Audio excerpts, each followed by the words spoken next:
Go to Twitch. And then we go to YouTube. Fucks up, doesn't it?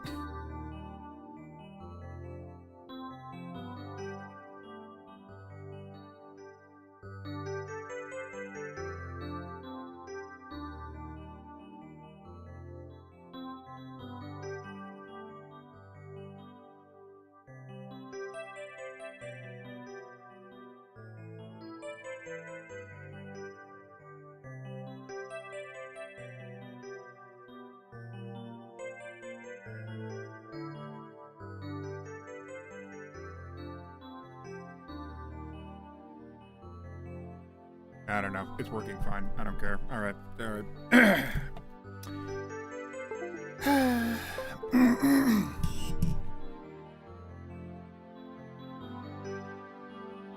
Death to all. I am pain. I am hatred.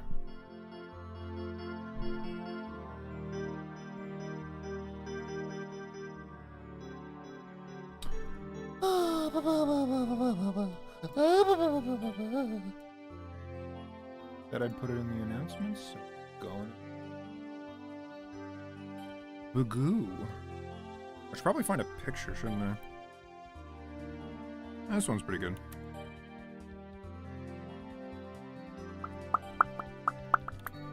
Hey, yo, what the fuck? Grab. Hey, hey! Oh, right, the. Actually, probably. Yeah.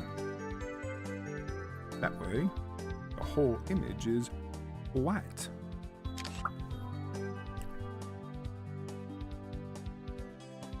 Oh, send me a slice.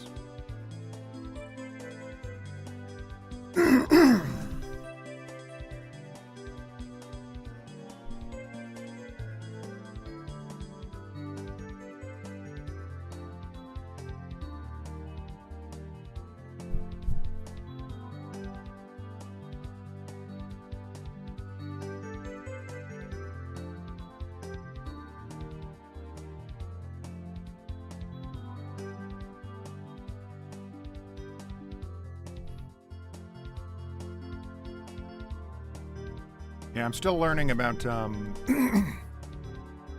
multi-platform streaming. See, this thing that I'm talking about, it's coming to my attention that the viewers probably don't even know what I'm talking about. But on my end, my OBS is insisting to me that something is wrong and I'm dropping frames. If I am, it's not really coming in on the capture. But yes, I believe what's happening is that I do all my, I stream on 2 platforms, Twitch and YouTube. YouTube gets more views, but I don't want to disclude Twitch. And that's great and all, and people even like sub on Twitch, so I do not want to leave them out at all. No, that is just not fair to them. But that being said, I use Restream to do both of them. And that's apparently not working anymore.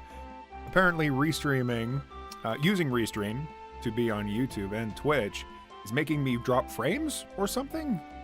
I have no idea. Like, no matter what I do, it always happens. I'll turn on Restream, it'll start streaming to Twitch first, and it says, oh yeah, you're golden, you're good. And then it'll stream to YouTube, and then it'll be like, oh no, I'm panicking.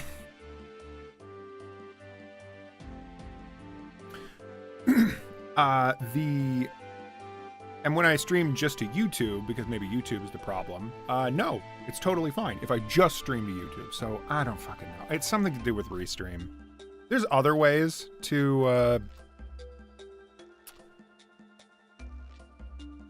do like multi-platform streaming. There's even like plugins for OBS where I can just like supersede using some third-party website.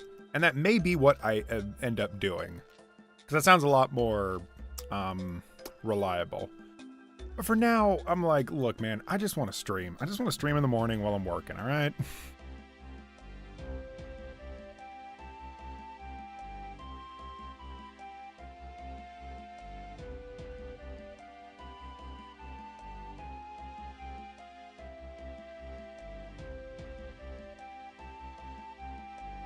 God damn it, I love fucking Donkey Kong 64. I know it's nostalgia. And you know what else? I know that people have their beef with Donkey Kong 64. It doesn't bother me. I don't know what it is. Donkey Kong 64 does not bother me. A lot of people just do not have the patience for it. But I do, I guess. I play it the same way someone plays, like, Farmville or something, right? Like, I pick up Donkey Kong 64 like, oh yeah, this is just going to be a relaxing time where I just go through some levels. And that works for me, you know? Honestly, if something works for you, then just do it. And fuck all the haters. Because the haters don't know. They don't know how cool I am. Alright, there we go. It would appear that I have already posted this pic on my GooTube. That's okay. Alright.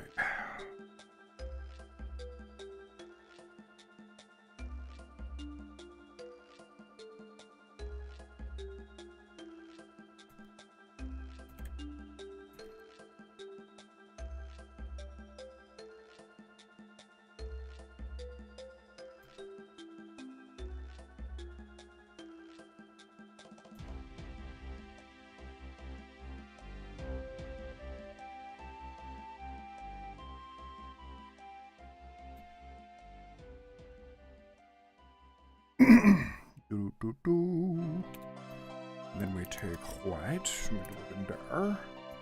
Very good. Oh no shit, I hit the wrong thing. Okay. And then go brrrr, and we call it a day. Good. Alright. Great, and then that's the thumbnail. Alright.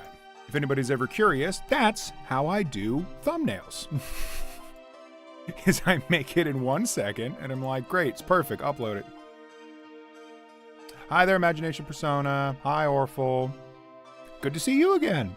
Yeah, no, I was not streaming for a long time because my boyfriend was in town, and I was just busy with my boyfriend. You know, being perfectly honest. But yeah, now he is back in school, and look, I'm not doing much else, so why don't I go back to what I already why don't I go back to what I was already doing in the morning when my boyfriend wasn't here, and that's drawing. Doing drawing streams like this is kind of hard when the boyfriend is here, because my bed, our bed, when he's over, is like right there, literally right there. So streaming while working, it's possible, but I wouldn't be able to talk, like, at all. So, I don't know. Kind of a bummer, but at least it works when he's not here. So, the hope is that eventually my career will start picking up. It already sort of is, but, you know, picks up in a more substantial way. And I can finally afford to rent a house. Don't anybody tell me I can't buy a house. I fucking know. Everybody on Earth complains to me that I can't buy a house. I get it. Thank you. But no, at some point being able to, like, rent out a house and just have, like, a separate room for just working in, where my boy can sleep and be totally content, and then I can come in here and do my work and stream it at the same time. Because I really like doing work in the morning and streaming it too. It's relaxing. I get to have a little more, like, socialization. Because if you can believe it, don't socialize a lot. Just not my go-to. Though I've come to realize lately that I really need it. On some level, I definitely am an introvert, but there is a part of me that needs to socialize. Needs it. Because when the boyfriend was gone, around the same time, my roommate also was taking a trip for a couple weeks. And he was... and because of that, the apartment was gone. Just gone. And I was like... God, there were some days where I was like, my eyes were blurring over. Like, it was so weird not having anyone to talk to. I mean, I guess post-COVID times. It doesn't surprise anyone. No commentary streams? I guess so. I guess that's true. It's just, I guess it's not my thing where I look at it and think, oh, that's something I would watch. But hey, I guess I could try it one of these days. If there's a market for it and I don't mind doing it, why not?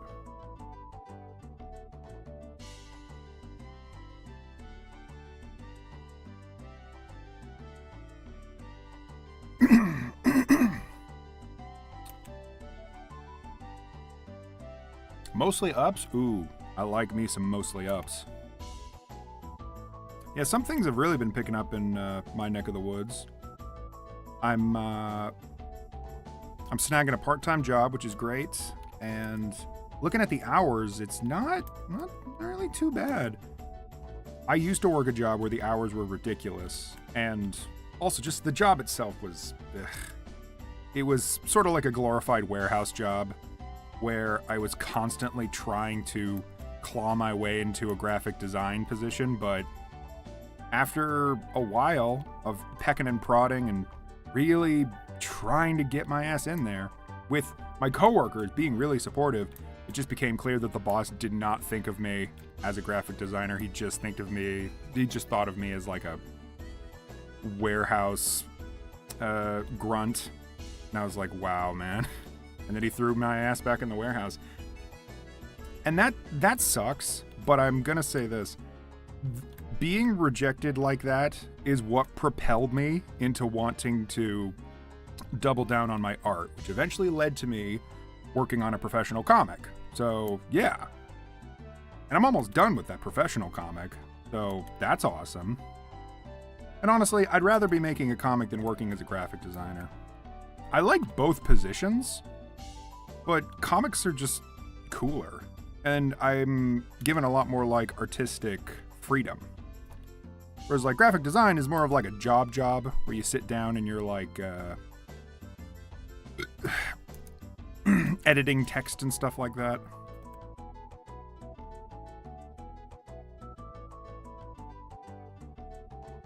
That being said, I could totally see myself in like 5 years just taking graphic design positions to like foot the bill or something.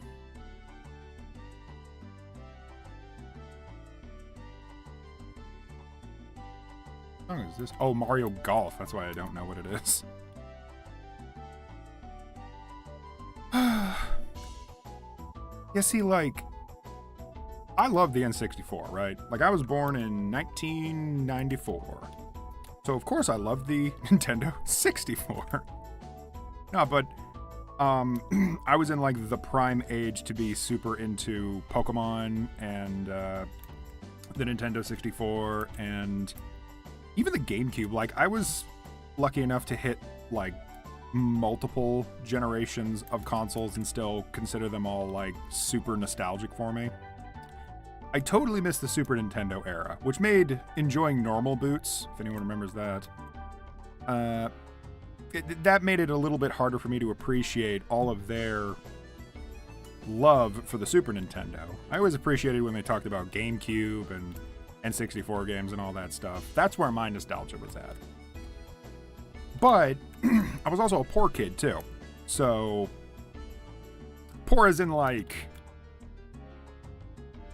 we definitely had a house, but food was sometimes just scarce. My mom worked at a bar, and so we mostly subsided off of like, ooh, mom got some really good tips tonight kind of deal. So buying games was real difficult. I think later in my life, things started to finally pick up. But in like the early years, we mostly like rented games if we could. Because oh my God, back in the day, renting games was fucking cheap. I swear to God, it was like $5 or something for you to rent a game for like a whole ass week. Like that's pretty damn good. We did not go to Blockbuster though. We went to, I think it was a place called like VO Video or something like that. Whatever it is, the building where the rental shop used to be is now a Five Guys Burgers and Thighs. Unless that got blown down. In any case, though, I live far away from most of that stuff now, but oof. Renting games was my jam. It was so fun because, like, going in a game store, it's sort of like exploring Amazon today, right? Or Steam, actually, more accurately. You could just, like, go to the store. You could pick by genre, and that was kind of how going through a game store was when you're a little kid. You just wander around and you're like, you know, oh, video games, oh, I like this, oh, I like that. In fact, the cover was probably the very first thing you'd focus on. You'd go looking into... your eyes would scan over, and then you'd see something like fucking Vex for the PlayStation 2, and you'd be like, wow, this guy looks really cool. And then you play the game, and you're like, oh well. All right, maybe not that cool. Vex wasn't too bad. For the time, it was like fine, I suppose. But that's all it ever really was just fine.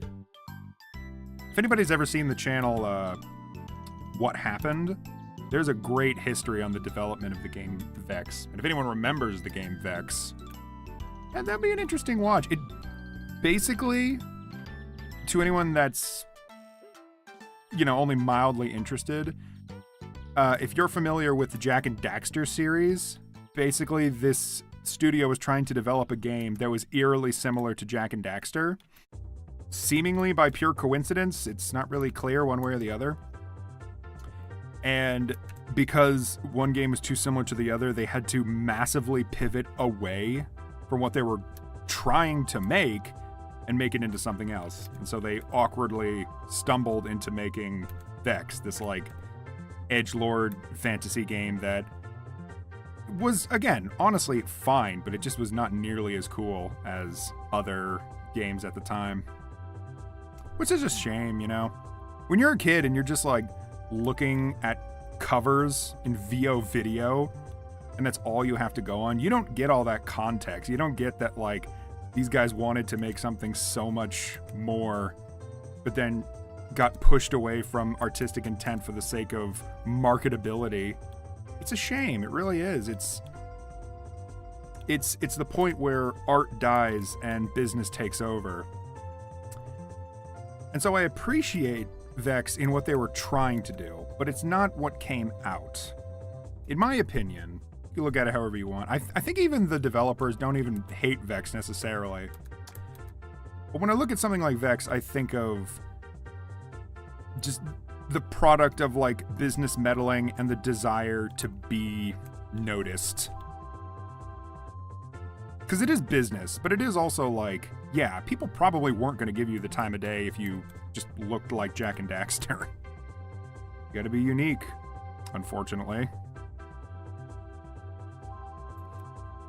It's not enough to just be like a fun game, you also gotta stand out. It's much like YouTube.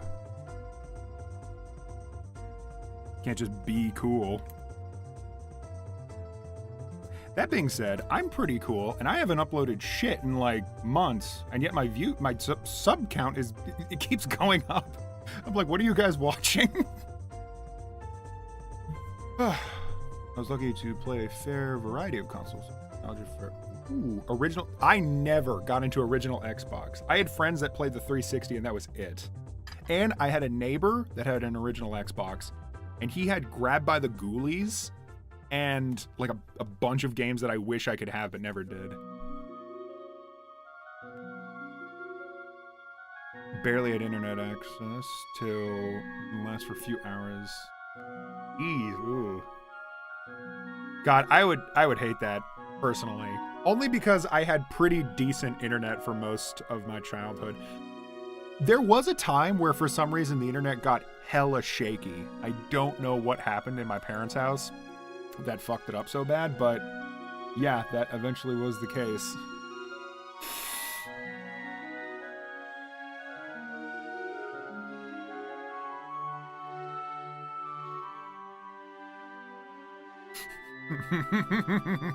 Rayman, Raven Rabbit. Really? So, wait, Jackie, so you really liked Raven Rabbits? Like, you got super into it? See, I was a part of the Rayman fandom of dudes that just absolutely hate Raven Rabbids, but I'll totally admit I have never ever actually played the game. I just followed along with what everyone else was saying because, I mean, even if Raven Rabbids was decently fun, there's no denying that it replaced the fantasy, the like dark fantasy story that was going on in Rayman 2 and sort of Rayman 3. And Raven Rabbids was like a lot more of like a party game. Thing is though, party games are fun. It's not like Rayman didn't do party games. There was always Rayman M or Rayman Arena. That had racing. That had parties.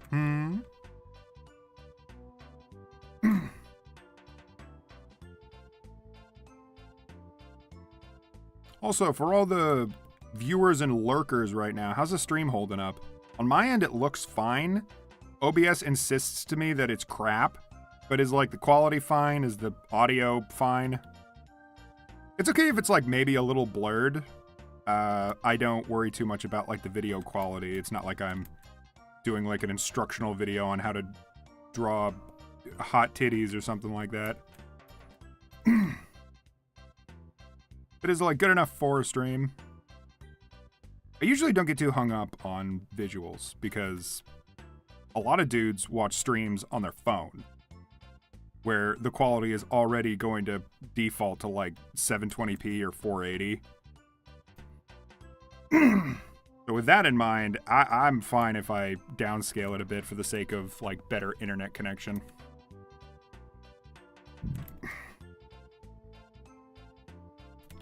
Yeah, I have Raven Rabbids on my computer. Like, I have it on my Steam. I don't remember who gifted that to me, probably as a joke. But I did install it once, and I think wandered around on a menu, and then just turned it off. But I should probably really honestly play it in earnest. Actually, I have some fleeting memory that I played it on a stream? Anyone confirm that? Does anyone remember me streaming Raven Rabbids? I do not remember ever playing it in earnest, like playing a decent chunk of it. I remember talking about doing that. I remember always saying like, oh yeah, I should totally play some Raven Rabbids, and then I just never ever do.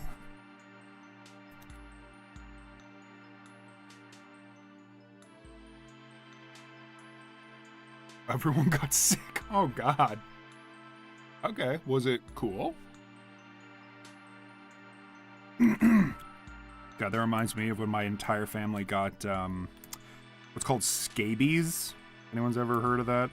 It's basically like just getting fleas or lice, but it's different. The lice gets in your hair, whereas scabies like are little bugs that crawl under your skin and just chill there.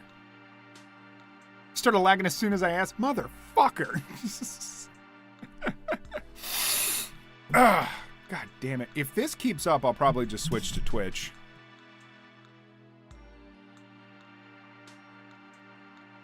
And then hitches for a few seconds, but then it plays again after.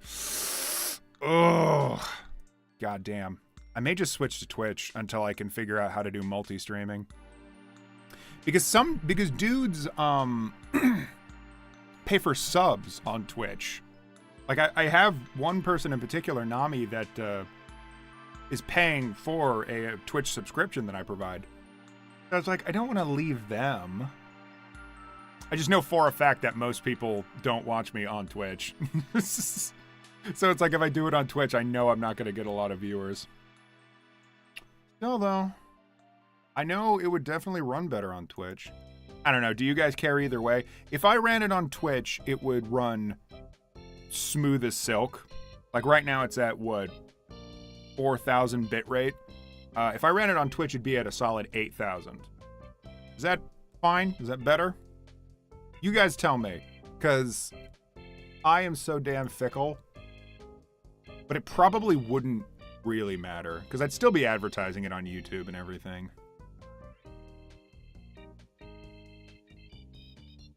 Yeah, I might just end up... call it Dread TV. It just means having to end the stream and start over, which probably doesn't matter to anyone.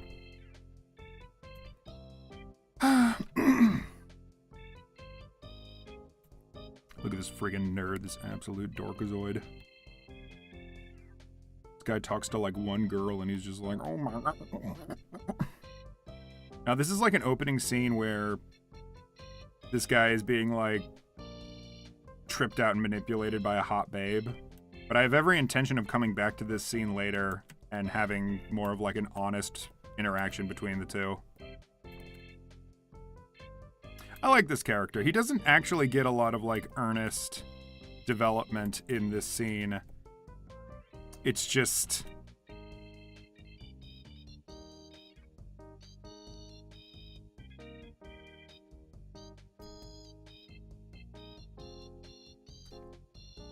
It's just like a funny way of opening for the character Theta. Because Theta is, listen, a bit manipulative. And before you say that that is